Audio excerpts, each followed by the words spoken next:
Assalamualaikum warahmatullahi wabarakatuh. Perkenalkan, nama saya Farhan Pratama Bobihu dan dua teman saya bernama April Putrial dan Priti Devani Haji. Di sini kami akan memaparkan materi yang berjudul analisis daya dukung pangan dan gizi yang ada di Kabupaten Gorontalo. Di sini saya sebagai pemateri pertama, materi saya yaitu data kependudukan Kabupaten Gorontalo dan pertanian. Diketahui, Kabupaten Gorontalo mencapai 15,55% dari Provinsi Gorontalo. Dari data yang diperoleh pada tahun 2019 didapatkan bahwa tinggi wilayah atau MDPL Kabupaten Gorontalo mencapai 5-20 dengan jarak ke ibu kota yaitu 15,87 km. Jumlah penduduk pada Kabupaten Gorontalo pada tahun 2010 yaitu mencapai 357,182 ribu dan tahun 2019 mencapai 378,527 ribu. Peningkatan jumlah penduduk Kabupaten Gorontalo pada tahun 2010 sampai 2019 mencapai 0,39%. Kepadatan penduduk Kabupaten Gorontalo pada tahun 2010 yaitu 204% dan pada tahun 2019 yaitu 216%.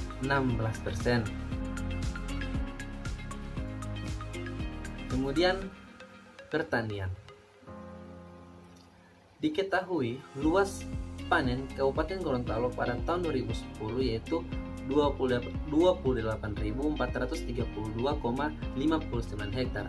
Sedangkan pada tahun 2019 luas panen Kabupaten Gorontalo mencapai 22.209,55 hektar.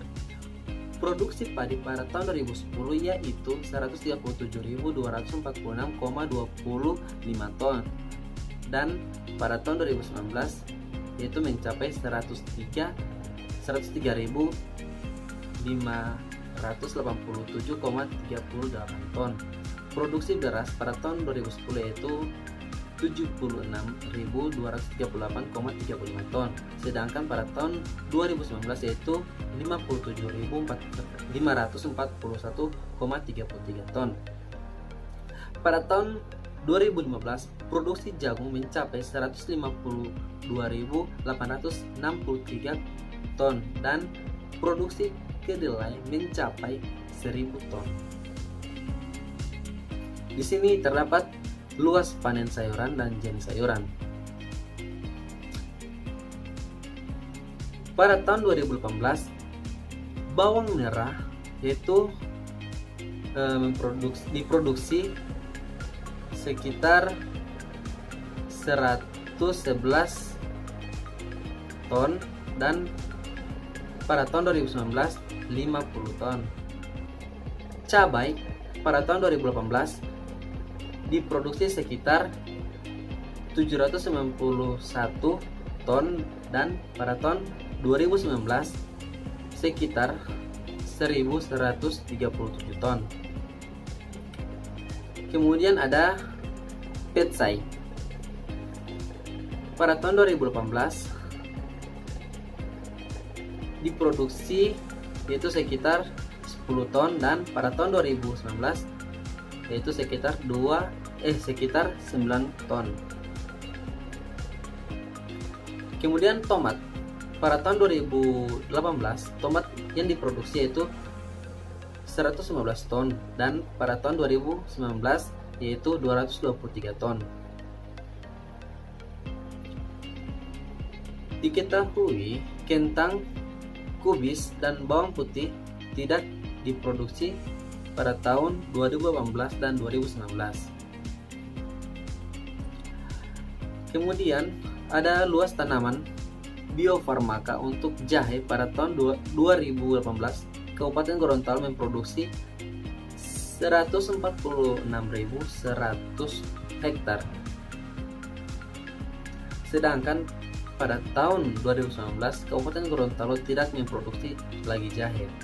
Untuk kunyit, Kabupaten Gorontalo hanya memproduksi pada tahun 2018 sebanyak 27.500 hektar dan pada tahun 2019 Kabupaten Gorontalo tidak memproduksi kunyit lagi.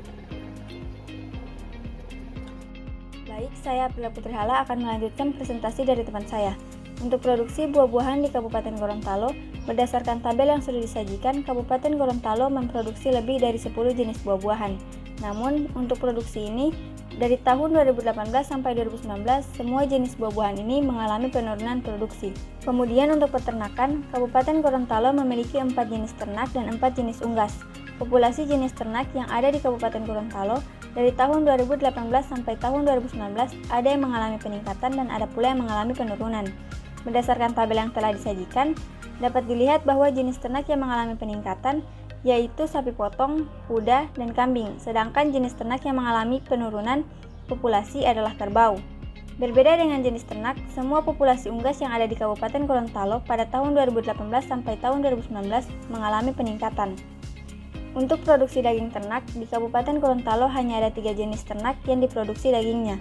Pada tahun 2018 sampai tahun 2019, hanya daging kerbau yang mengalami penurunan jumlah produksi, sedangkan 2 di antara lainnya tetap stabil.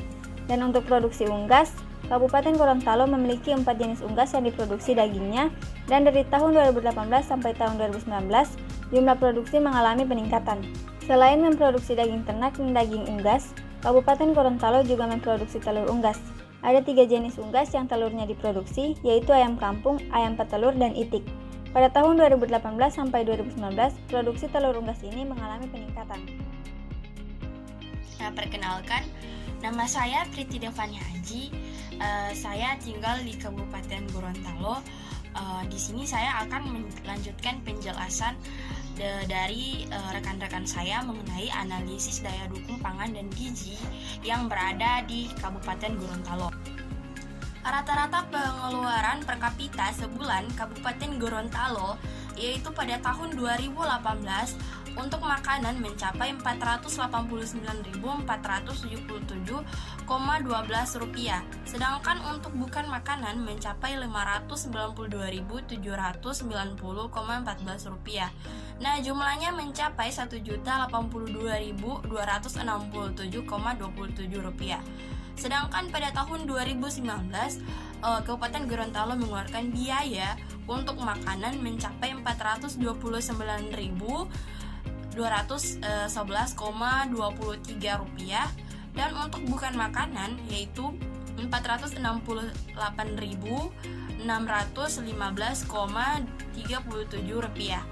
dan jumlahnya mencapai Rp897.826,80.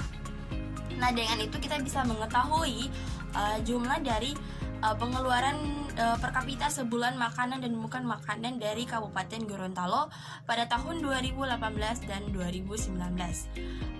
Presentasi per kapita sebulan makanan dan bukan makanan di Kabupaten Gorontalo, yaitu pada tahun 2018 makanannya mencapai 47,25% dan sedangkan untuk bukan makanan mencapai 52,75%.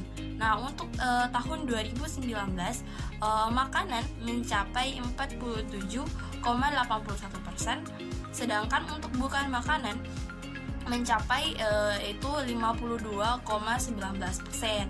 Nah, di sini dapat kita ketahui yakni pengeluaran untuk bukan makanan lebih besar dibandingkan dengan pengeluaran untuk makanan. Terlebih lagi pada tahun 2018. Sedangkan pada tahun 2019 pengeluaran bukan makanan menurun hingga mencapai 52,19%.